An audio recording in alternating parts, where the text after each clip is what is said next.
Structure of plant cell. ये rough structure है और आपको भी रफ स्ट्रक्चर ही बनाना है। मतलब ये बुक का एकदम छाप दीजिए, उसे कोई मतलब नहीं है। मतलब ये है कि साफ सुथरा दिखाइए, बहुत सुंदर हो या न हो, लेकिन आपका इसमें लेवलिंग एकदम सही होना चाहिए, तभी आपको मार्क्स मिलेगा, अदरवाइज नहीं मिलेगा। ठीक है, तो इसमें देखिए सबसे बाहर आपका है सेल वाल। सेल वाल जो है outer covering of plant cell, it is not found in animal cell. Animal cell में नहीं मिलता है, लेकिन कुछ बैक्टीरिया सेल में मिलता है। कुछ नहीं, सभी बैक्टीरिया सेल में मिलता है सेल वाल, लेकिन प्लांट सेल के सेल वाल और एनिमल सेल के सेल वाल से थोड़ा सा फर्क होता है, जो आप बाद में देखिए। उसके अंदर में जो है सेल मेम्ब्रेन, जो सभी सेल ऑर्गेनेल को अपने में अंदर क्या है, कंटेन करता है। सेल वाल नॉन लिविंग है, सेल मेम्ब्रेन लिविंग है। अब चलिए, इसके बाद आता है न्यूक्लियस।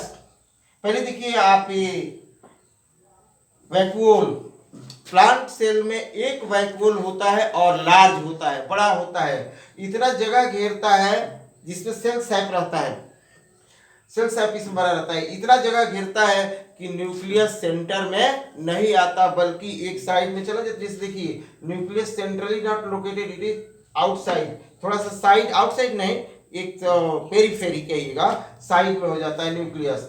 तो ये हुआ आपका वैक्यूल, प्लांट सेल में एक मिलता है, लार्ज मिलता है। उसके बाद इसमें ये क्लोरोप्लास्ट है। क्लोरोप्लास्ट या प्लास्टिड कहिए, तीन तरह के प्लास्ट होते हैं, क्लोरोप्लास्ट, क्रोमोप्लास्ट, ल्यूकोप्लास्ट। इसमें मैंने क्लोरोप्लास्ट ही लिख दिया है। ये सिर्फ प्लांट सेल में मिलता है, एनिमल सेल में नहीं मिलता। लेकिन कुछ यूक्रियोटिक है, जो जिसे यूग्लिना एनिमल है, यूनिसेलुलर ऑर्गेनिज्म, जिसमें क्लोरोफिल मिलता है, मतलब क्लोरोप्लास्ट है, और फोटोसिंथेसिस भी करता है, फूड भी लेता है, मतलब ऑटोट्रोफ हेटेरोट्रोफ दोनों है। Link between animal and plant उसको कहिएगा।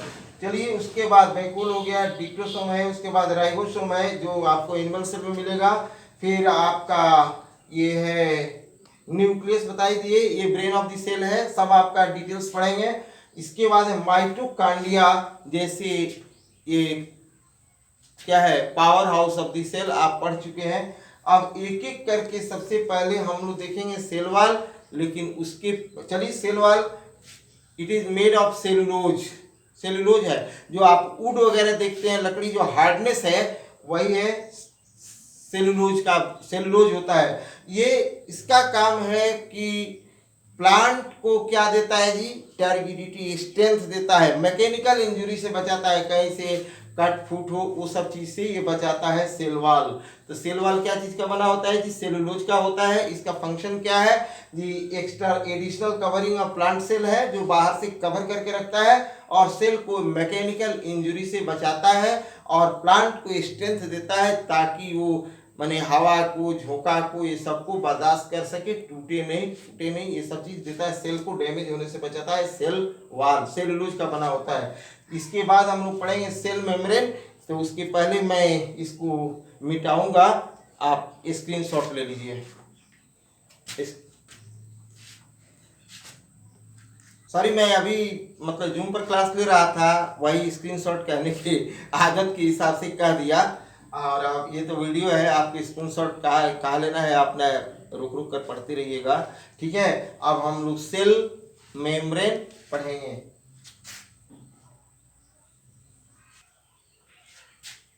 जी सेल मेम्ब्रेन, सेल मेम्ब्रेन जो है ये सैंडविच की तरह से होता है, सैंडविच की तरह से, मतलब दो लेयर प्रोटीन का है और उसमें सॉरी लिपिड, फैट, लिपिड मतलब फैट, लिपिड फैट, दो लेयर आपका लिपिड आप बीच में रहता है प्रोटीन। ठीक है, ये 3 लेयर का होता है सेल मेम्ब्रेन। ये दोनों में मिलता है, प्लांट सेल और animal cell, found in both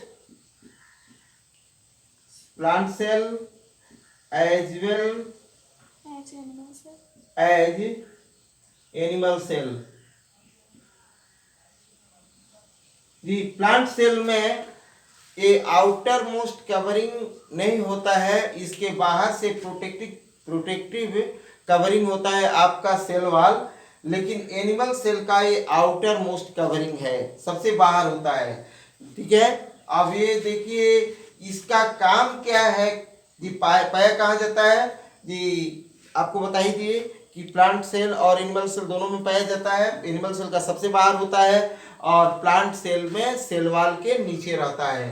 ये स्ट्रक्चर है क्या चीज का, कंपोजिशन, तो 2 layer of protein two layer of lipid और fat sandwiches a layer of protein. 2 layer lipid के बीच में आपको रहता है क्या चीज, प्रोटीन। तो देखिए आपका लिपिड प्रोटीन लिपिड ऐसे रहता है। फिर ये इनका असली काम क्या है कि ये सेलेक्टिव मटेरियल को सेल के अंदर जाने देते हैं। सेलेक्टिव मटेरियल आपका सॉलिड हो सकता है, लिक्विड हो सकता है, गैस हो सकता है। एक्सचेंज अंदर आने देता है और बाहर निकलने देता है, सभी चीज को अंदर आने नहीं देता और सभी चीज को बाहर नहीं जाने देता। फॉर एग्जांपल आप देखते हैं कि oxygen, digested food, glucose, water enter करता है, कार्बन डाइऑक्साइड, यूरिया, ये सब इससे बाहर निकलता है। तो इनका काम यही है, और चूंकि सेलेक्टिव मटेरियल को अंदर जाने देते हैं इसलिए इसको सेलेक्टिवली परमेबल मेम्ब्रेन के नाम से भी आप जानते हैं। तो आपका क्या हुआ, cell membrane is also called selectively permeable membrane. Why? Because it allows some selected material to get into the cell and to come out of the cell, and hence it is called selectively permeable membrane. Now other cell organelle we will study in other video.